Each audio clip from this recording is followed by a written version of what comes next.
Hindi kailangang magsalita si Jesus. Ngunit sa kanyang katahimikan nararamdaman ko ang isang matamis na pag-ibig at isang malalim na kaaliwan na para bang yakap niya ako. Binabalot ako ng kanyang pag-ibig. Sa sandaling iyon natin nararanasan na tila humihinto ang oras at nais lamang nating manatili sa kanyang tabi, sa kapayapaan at kahangahangang pag-ibig na kanyang ibinibigay sa atin. Ang pag-ibig ni Jesus ay napakaganda, hindi maipaliwanag sa salita, ngunit kayang punan ang ating mga puso na nagbibigay sa atin ng init, kapayapaan at pag-asa. Sa paglipas ng mga taon, naunawaan ko na mahal tayo ng Diyos ng walang kondisyon at nais niyang pakinggan natin ang kanyang tinig sa katahimikan. Sino ang makakaunawa nito? Ito ay isang pag-ibig na walang salita, ngunit maaaring umabot sa kaibuturan ng ating puso. Mahal tayo ng Diyos sa kabila ng ating mga pagkakamali. Siya ay laging matiyaga at mapagpatawad. Bilang isang maawaing ama, nagtitiwala siya sa atin at binibigyan tayo ng kalayaan. Alam na maaari tayong lumayo at gumawa ng mabubuting bagay. Sa tuwing bumabalik tayo sa Kanya, hindi lamang niya tayo pinapatawad, ngunit binubuksan niya ang kanyang mga bisig upang bigyan tayo ng isang malugod na pagtanggap na puno ng walang hanggang pag-ibig. Bagaman tayo ay nabubuhay sa Diyos at siya ay nabubuhay sa atin. Ang tabernakulo kung saan naroroon si Jesus ay palaging magiging isang banal na lugar, isang santuwaryo kung saan maaari nating makausap siya at sabihin sa kanya ang ating mga alalahanin at sakit. Salamat, Panginoon, sa kagustuhan mong manatili sa bawat tabernakulo, sa lahat ng simbahan sa mundo, upang magkaroon tayo ng isang lugar kung saan matatagpuan ka, upang makipag-usap mula puso sa puso. Sa mga sandaling iyon, hindi lamang tayo nakakahanap ng kaaliwan, ngunit kinikilala rin natin ang banal na presensya ni Jesus. Isang presensya na laging handang makinig at pagalingin ang lahat ng sugat ng ating puso. Ang panalangin ito ay hindi lamang isang pakiusap, ngunit isang gawa ng pagsamba, isang malalim na koneksyon sa walang hanggang pag-ibig ng Diyos. Sa mga sandaling iyon, hindi lamang tayo nakakahanap ng kaaliwan, ngunit nakikita rin natin ang kadakilaan ng Diyos sa bawat segundo ng ating buhay. Hindi kailanman lumalayo ang Diyos sa atin. Siya ay laging naroroon. Kailangan lamang nating huminto at kilalanin siya ng buong puso natin.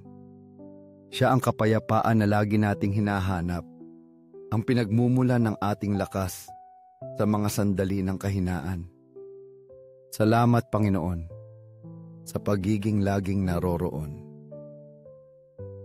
Sa katahimikan ng tabernakulo, handang tanggapin kami sa iyong pag-ibig upang maranasan namin ang iyong walang hanggang pag-ibig at iyong kahangahangang kapayapaan. Ang pag-ibig ng Diyos sa Eucharistia ay isang pag-ibig na higit sa lahat ng pangunawa. Ito ay isang pag-ibig na hindi maipaliwanag, ganap na dalisay at walang kondisyon. Kapag iniaalay natin sa Kanya ang ating mga iniisip at alalahanin, hindi lamang nakikinig ang Diyos, ngunit tumutugon din siya sa atin ng kapayapaan at pag-asa na hindi kayang ibigay ng mundo. Sa kanyang presensya natin malinaw na nararamdaman ang isang kapayapaan na higit sa lahat ng kaalaman. Ang mga sandali ng katahimikan sa kanyang tabi ay mahalaga. Ang mga ito ang lugar kung saan natatagpuan ng ating puso ang pagiging malapit at kaaliwan. Isang bagay na siya lamang ang makapagbibigay sa atin. Sa pakikinig sa Diyos, sa mga sandali ng panalangin, Hindi niya kailangan ng mga salita. Binibigyan niya tayo ng malalalim na emosyon, malalalim na kaisipan at mga bulong ng ating kaluluwa. Panginoong Hesus na nasa sakramento, naniniwala ako sa iyong walang kondisyong pag-ibig. Pahintulutan mo kaming mabuhay sa pag-ibig na iyon, upang marinig namin ang iyong tinig sa bawat sandali ng aming buhay at makilala ang iyong presensya kahit sa pinakamaliit na bagay. Puso ni Hesus, sindihan mo ang aming mga puso sa iyong pag-ibig.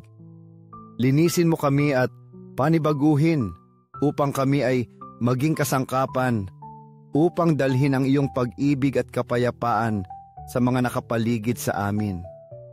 Inanyayahan tayo ng Diyos na lumapit sa Kanya sa Eukaristya, hindi lamang upang mapakain sa pisikal, ngunit upang mabusog sa Kanyang pag-ibig, kapatawaran at patnubay. Puso ni Hesus, sindihan mo ang aming mga puso sa iyong pag-ibig, upang mabuhay kami ng isang buhay na karapat-dapat sa walang hanggang pag-ibig na iyon.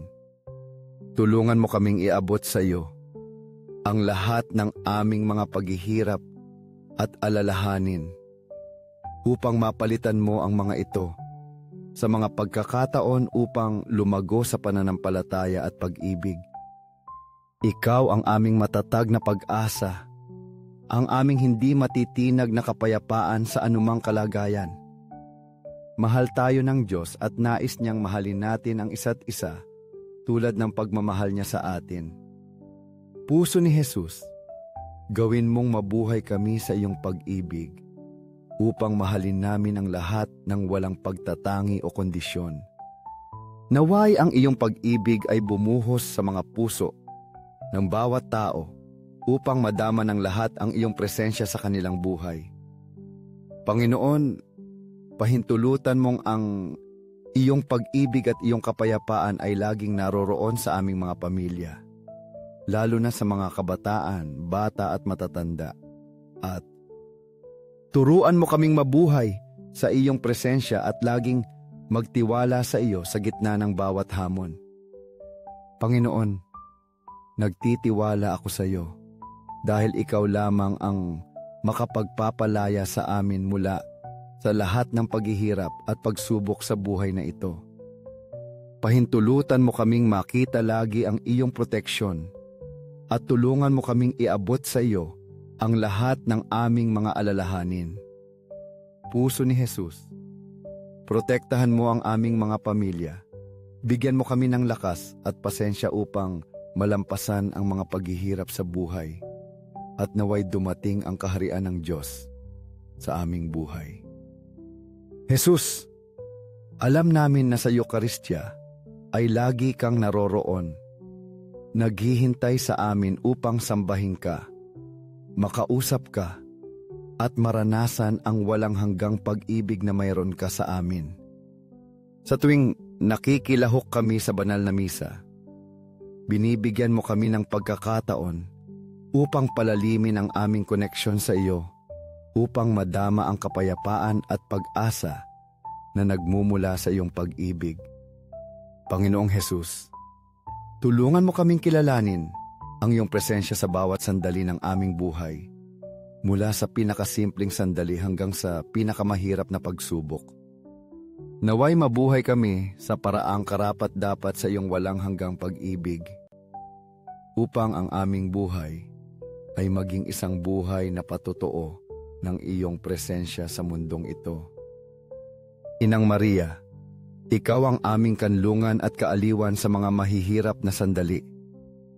Gabayan mo kami sa mga ligtas na landas, tulad ng ginawa mo sa mga santo sa gitna ng mga pagsubok. Matamis na puso ni Maria, ikaw na aming kaligtasan, takpan mo kami, gabayan mo kami at ipanalangin mo kami, upang mabuhay kami lagi sa iyong pag-ibig at sa ilalim ng iyong proteksyon. Matamis na puso ni Maria, maging aming kaligtasan, ilapit mo kami kay Hesus at gawin mo kaming mga santo sa pamamagitan ng iyong kasama at pangangalaga ng Ina. Kabanal-banalang sakramento, Nagtitiwala ako sa iyo. Sinasamba kita ng buong puso ko. Umaasa ako sa iyo at mahal kita. Hinihiling ko ang kapatawaran mo sa ngalan ng mga hindi naniniwala sa iyo, na hindi sumasamba sa iyo, na hindi umaasa sa iyo at hindi nagmamahal sa iyo, mahal. Naway makilala nating lahat ang kadakilaan at kapangyarihan ng Eukaristiya sa ating buhay pananampalataya. Luwalhati sa sagradong puso ni Jesus, sa langit at sa lupa, magpakailanman purihin at sambahin. Naway ang panalangin ito ay hindi lamang manatili sa atin, ngunit umabot sa lahat ng ating mga kapatid upang madama ng lahat ang presensya at walang hanggang pag-ibig ng Diyos sa kanilang buhay. Sa langit at sa lupa, magpakailanman purihin ang mapagmahal na puso ni Jesus na nasa sakramento. Sa langit at sa lupa, magpakailanman purihin ang mapagmahal na puso ni Jesus na nasa sakramento. Sa langit at sa lupa, magpakailanman purihin ang mapagmahal na puso ni Jesus na nasa sakramento. Inaanyayahan ko kayong mag-like sa video na ito, mag-iwan ng komento ng papuri sa Panginoon, o magbahagi ng isang intensyon upang tayong lahat ay makapagdasal ng sama-sama. Naway ang panalangin ito ay lumaganap at mas ikonekta tayo bilang isang komunidad. Magtayo tayo ng isang malakas na komunidad ng panalangin upang si Jesus ay makakilos at pagpalain tayong lahat. Huwag kalimutang mag-subscribe sa channel, magbahagi at i-activate ang mga notification upang matanggap ang mga susunod na video ng panalangin. Salamat sa pagiging bahagi ng kahangahangang paglalakbay ng panalangin na ito. 5 minuto kasama si Jesus sakramentado. Sa ngalan ng Ama at ng Anak at ng Espiritu Santo. Amen. Mahal na Jesus, na nagahari sa kabanal-banalang sakramento, tunay na naroroon sa tabernakulo, ngunit nakalimutan at inabandona sa maraming tabernakulo sa buong mundo. Ikaw ay bilanggo ng pag-ibig, matiyagang naghihintay sa pagbisita namin na iyong mga anak. Mahal na Jesus Eukaristiko, na labis mo kaming minamahal hanggang sa punto na ibigay ang iyong sarili para sa amin, lumalapit ako sa iyo na may pananabik na mas mahalin ka. Pakiusap, dagdagan ang aking mahinang pananampalataya upang lagi kong makilala ang iyong presensya sa bawat sandali ng aking buhay. Panginoon ng awa, punuin mo ang aking puso ng pagkahabag upang matuto akong magmahal at magpatawad tulad ng pagmamahal at pagpapatawad mo sa akin. Panginoon ng katotohanan, gabayan mo ako sa landas ng katotohanan upang lagi akong lumakad sa iyong liwanag. Mahal na Jesus Eukaristiko, turuan mo akong mahalin ka araw-araw ng mas malalim. Ang aking puso kung minsan ay malamig, ngunit nagtitiwala ako na sa iyong banal na presensya, ako ay maiinitan ng apoy ng iyong pag-ibig. Bigyan mo ako ng lakas upang mahalin ka hindi lamang sa salita, kundi pati na rin sa gawa, sa isang buhay na inilaan sa iyo at sa iba. Ang aming buhay ay puno ng mga landas na hindi tiyak, at madalas akong nalilihis mula sa landas na iyong inilaan para sa akin.